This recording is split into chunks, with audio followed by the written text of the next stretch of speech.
Ngayon, ikot-ikot muna tayo sa Hacienda Loisita. Wala lang. Yan.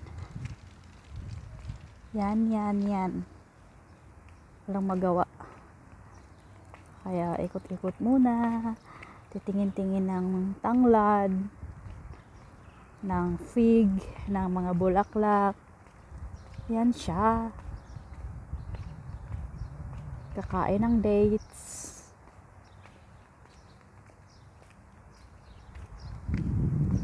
Dito na tayo ngayon sa asyenda ni Madam Fatma. Huwag kayong maingay.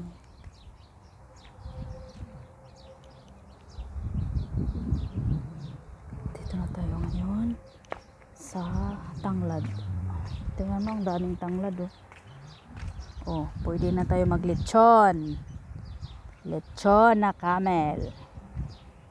Saka yung cactus. Ito yung mga damo-damo lang dito.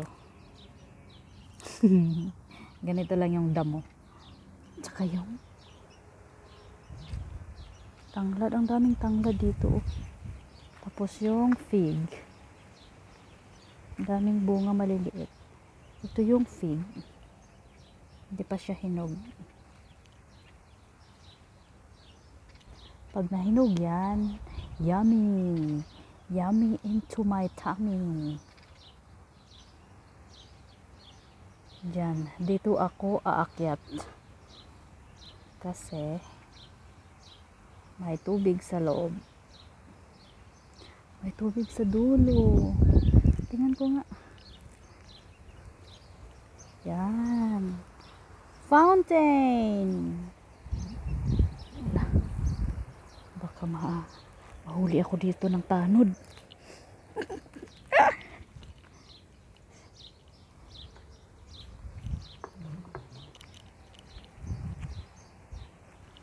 Ha? Ha, Ate Susan? Wala lang. Kain tayo ng dates. Dates. Hala, ito yung lime.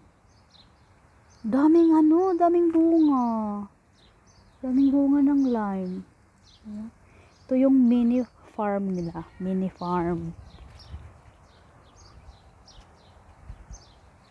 Ayan siya. Punta na tayo doon sa my dates.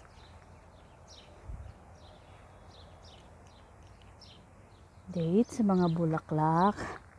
Yan. Tandararan. Tandararan. Diyan ako lumukso. Diyan no, sa may chocolate hills. Papunta na nga doon sa dates.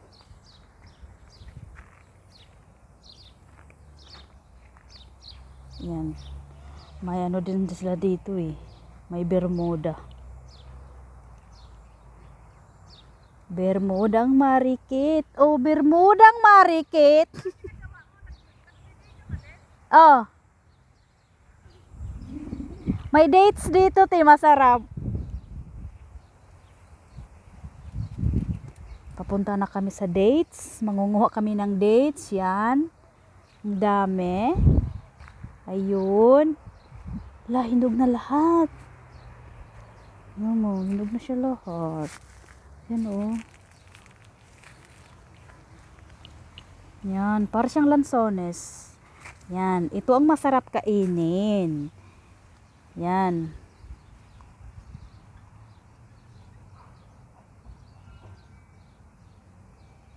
So, kakain na tayo.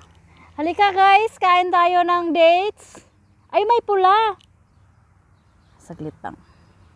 Be right back. Bye.